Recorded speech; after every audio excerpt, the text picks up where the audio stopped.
Okay. Hello, everybody, and welcome to the REVN community stream for update 15.3. I am Silas, the creative director here at Ambitious Games. And I am Alistair, the community manager here at Ambitious Games. All right, so this week we're going to be talking about what is new for update 15.3. Starting things off, we've got a new ability this week, Dual Wield. This is one of the most popularly requested abilities for years, honestly. I'm really excited to finally be putting it into the game. Dual Wield is an exciting new ability that lets you equip two copies of whatever your sidearm is, whether that's the Rogue Shotgun, the Fang SMG, or the Rook Revolver. Those are the three secondary weapons that are currently in the game. It will take that gun and give you two of them, which you'll be able to use until you run out of ammo, and at which point it will then end the ability, and then you can recast it once it's out of cooldown to do it again. So it gives you increased ammo capacity. It also doubles your rate of fire, so you can get a really nice burst of extra damage in while you're dual wielding. Right on. A little gif of it here. Yeah.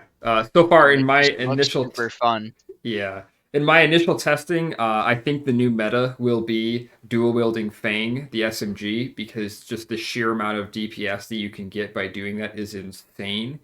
But it also has some nice synergy with the other weapons. The revolvers and the shotgun also work pretty well with it. But I think Fang's gonna have the highest synergy. Yeah, for sure. I think that's pretty exciting though. I know you've been working on this ability for a while, and I think it looks really good. Thanks, man. And of course, the animations, as for a lot of things in REVN, there's still a little bit of work to be done as far as polishing them.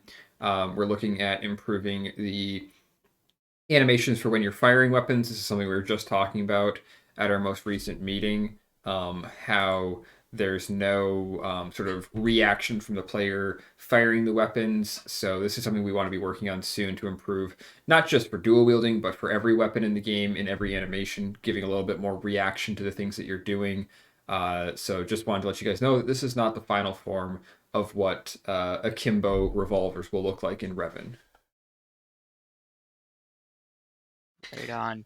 Okay, some stat changes this week. The barrier ability got a nice buff. It got double the size, so you're able to protect your team a lot better with it now. Gives it a lot more utility. There's just a lot of feedback. I think that barrier was kind of an underwhelming ability when it came out. So this will hopefully give it much more utility in team fights.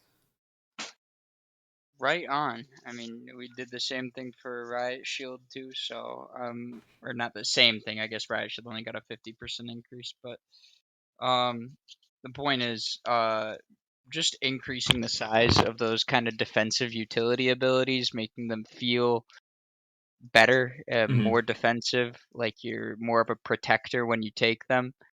And I think that's going to be really good for those abilities for their feeling in the game. And Silas just felt like leaking our project tasks there. Oh, did I? Yeah, but I don't think those popped up on stream. Those should have only oh, okay, been okay. on to you in Discord. I, All right, all right. I was just, I was gonna. uh, Yeah, no, but we've got some other pretty cool changes coming up in this patch. Like the frag grenade getting some armor piercing.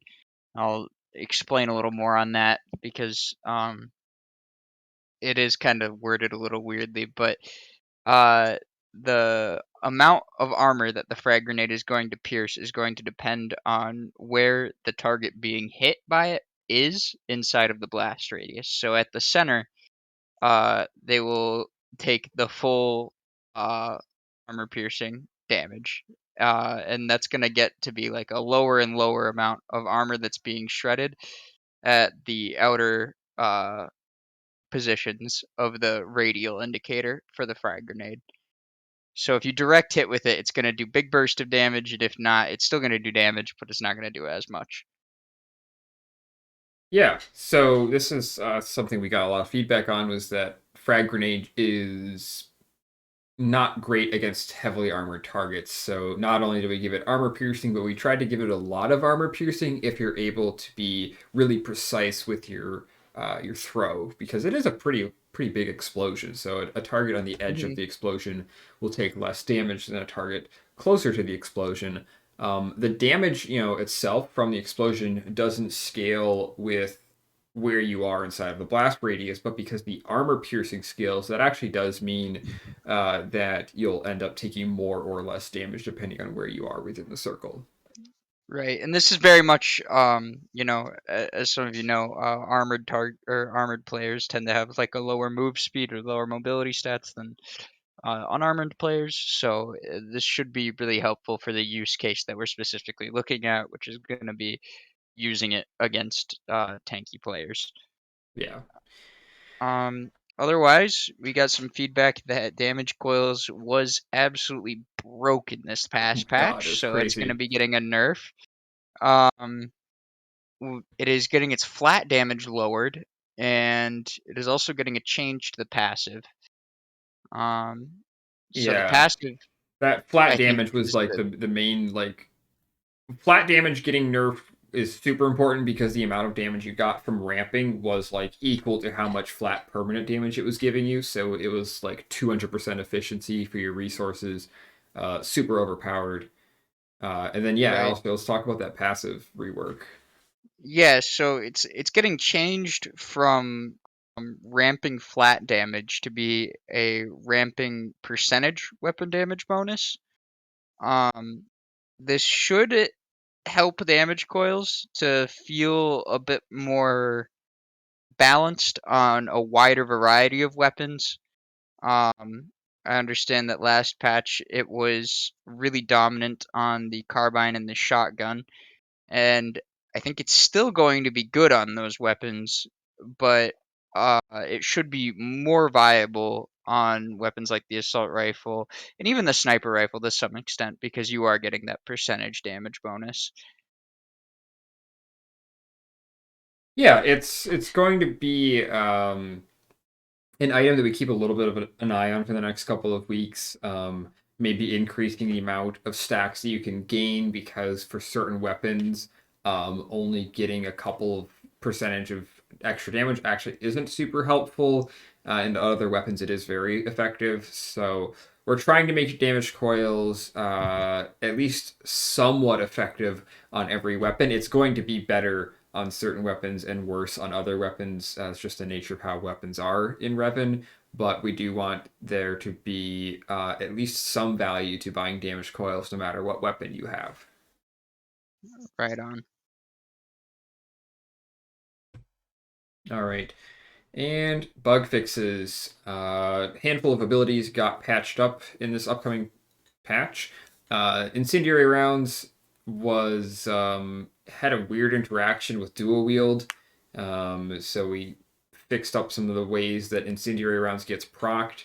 Um, Sentry turret. This is a big bug we got a lot of feedback on. Was that it was not properly giving credit to whoever placed it, so you wouldn't get kill bounty rewards. You wouldn't get the buffs from killing certain minions in the jungle. Just felt bad to use it, and that was not an intended mechanic, so we got that fixed. And there was also a bug, which Ty unfortunately found at our last playtest, that Heat Ray could not be cast. It just wouldn't equip it. So we got that fixed as well. And there's a handful of other bugs that are also fixed. You can check the full Hmm. patch notes when those are posted on Monday.